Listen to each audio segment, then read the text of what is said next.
Olá amigos, vamos à nossa videoanálise semanal após o pregão desta sexta-feira, dia 9 de outubro. O Ibovespa terminou mais um dia de alta, a nona alta consecutiva, valorização de 0,47%, foi um pregão que não perdeu a mínima do pregão anterior, ou seja, não gerou uma sinalização mais relevante de início de uma correção de todo esse movimento de subida.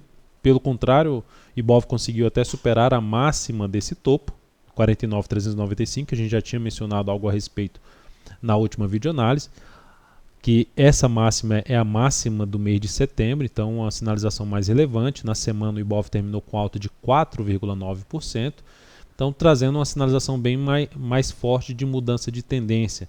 Dentro do que a gente já tinha falado sobre esse forte candle de alta, de um dia de reversão, fica ainda muito menos provável o Ibovespa fazer um movimento forte para baixo para perder essa mínima aqui.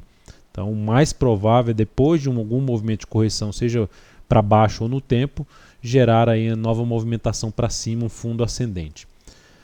Operacionalmente, no mini índice, recomendamos uma venda depois da segunda hora de pregão, depois das 10 horas, na perda dos 49.205 pontos. Ficou travado durante boa parte do dia e resolveu andar a favor da nossa venda a partir das 14 horas. Então esse foi um candle que, na minha leitura, era um candle de possível reversão da tendência de alta do G60, ou seja, se não voltasse mais para cima dele, foi o que até que eu escrevi no post de recomendação, não voltasse mais para cima dos 49.260. Só que além disso, eu fiz outra leitura em relação a esse forte candle, porque assim, depois que fez essa pancada para baixo, perdendo essa mínima, não deveria mais, no gráfico de 10 minutos, gerar pivô de alta. Deveria ter feito essa subida e voltado aqui para baixo, para manter essa posição de venda. E além disso, depois desse pivô, ainda supera a máxima do candle que rompe o suporte, que fez o rompimento aqui desse suporte.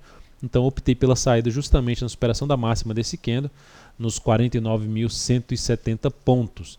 Basicamente uma operação de 0 a 0, ou seja, uma operação no 0 a 0, operação aí de venda no mini índice. Optei por não ficar posicionado para o pregão de terça-feira, lembrando que é feriado na segunda-feira. PETR4 no pregão de hoje apresentou alta de 0,57%, também recomendei uma venda na Petro. Depois da primeira hora de pregão, ela conseguiu gerar a perda da mínima e subiu ali para uma faixa de 8,70. Jogar aqui no gráfico essa região aqui, ó, depois que ela subiu, se ela voltasse para baixo de novo de 8,71, era a minha possibilidade de fazer venda em 8,70. Então o ativo, depois que gerou a venda, até chegou a tentar andar, não perdeu a mínima que deveria ter perdido, gerar pivô aqui no gráfico de 10 minutos, e começou a gerar sinalização contrária a nossa venda, principalmente ali no G60, gerando esse candle das 13 horas para cima.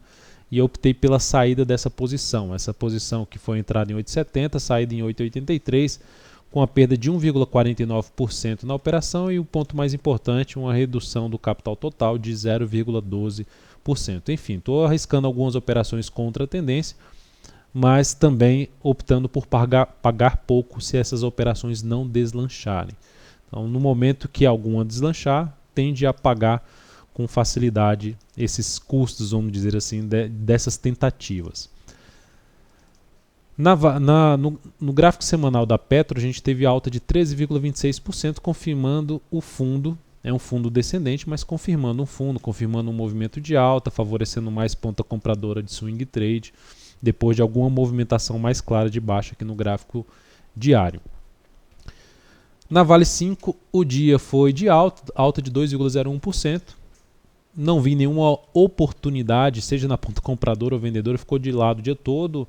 Enfim, mais interessante falar aqui a respeito do gráfico semanal, alta de 12,45%, conseguindo aqui já gerar algo semelhante a um pivô de alta. Ela precisa romper aqui essa região dos 16,37, a máxima da semana 16,35. Então, se ela romper esse topo, gera pivô de alta no gráfico semanal. Ou seja, estabelece não só a tendência de alta no gráfico diário, como também a tendência de alta no gráfico semanal, curto a médio prazo. De qualquer forma, também para compra de swing trade é mais interessante, vale depois de algum movimento de correção. Dependendo também da sinalização para baixo que a Vale gerar, eu vou optar por uma venda contra a tendência, buscando aí uma melhor relação risco-ganho, apesar de ser uma operação mais arriscada. Depois da Vale 5, para ser comentada aqui a Ciel 3. Ciel 3, recomendei compra. Ontem eu tinha falado na videoanálise de compra no provável rompimento de 39,69. Ela não conseguiu fazer isso, foi em 39,68. Mas como o ativo, pelo gráfico 60 minutos, iniciou aqui um movimento de alta no G60, eu optei por comprar mesmo o papel se superasse o fechamento de ontem, que foi 39,04, ou seja, uma compra em 39,05.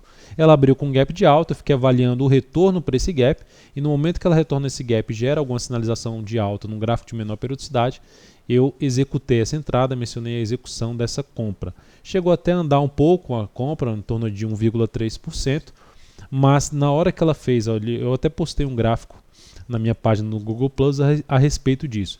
Ela fazendo esses zigue-zagues, na hora que ele fez esse zigue-zague, ela ficou madura, ela deveria ter rompido aqui, porque eu decidi antecipar esse rompimento, comprar antes, pagar pouco se ela perdesse essa mínima, mas se ela rompesse também aqui para cima, eu teria uma melhor relação risco-ganho. O ativo não conseguiu romper, ficou maduro para um movimento de baixo, e eu decidi sair de forma antecipada aqui no início dessa queda da Ciel 3. E com isso, basicamente foi uma operação também muito próxima aí do 0 a 0, um ganho de 0,46%, um capital total mais 0,09%. Dalton, porque aqui foi menos 1,49, aqui foi menos 0,12, aqui só foi 0,46 e representou 0,09. É por causa do tanto que foi alocado do capital total em cima dessa operação. Isso tudo é baseado em cima da volatilidade de cada ativo. Então, Ciel 3 continua, eu fiquei de fora dessa subida, ela poderia vir aqui mais para baixo, perder essa mínima. Se isso acontecesse, estaria satisfeito de ter saído, aí sobe, aí você fica lá, poderia ter ficado. Então, assim, isso sempre vai acontecer no mercado. De qualquer forma, aquela entrada já comentada na última videoanálise ainda continua válida. Se ela romper aqui para cima, é uma alternativa de compra, trabalhando com stop até abaixo da mínima de hoje, ou mesmo desse último forte candle de alta aqui de um novo fundo dentro dessa congestão aqui já em formato de retângulo. BBDC4. BBDC4 terminou o pregão com queda de 1,07%. Eu recomendei venda. Ela perdeu a mínima do pregão anterior de 23,84. Quando ela fez uma subida pelo gráfico de 10, 15 minutos, eu optei pela venda se ela perdesse. Que era isso aqui. Se ela voltasse a perder aqui esse ponto aqui. E aí ela perdeu, que era 23,98, venda em 23,97, chegou até a andar razoavelmente bem e recuperou no final. Essa eu decidi manter para o próximo pregão. Por quê? Porque foi um ativo que perdeu a mínima do pregão anterior. De qualquer forma, o stop já está aqui reduzido, foi colocado aqui para R$ 24,46. Não deveria mais, depois de ter perdido a mínima do pregão de hoje, não deveria mais voltar para cima dos R$ 24,45 na minha avaliação. Enfim, uma operação de venda em 23,97, com stop inicial era 24,63, já reduzido para 24,46, objetivo 22,65 com risco de 2,75%.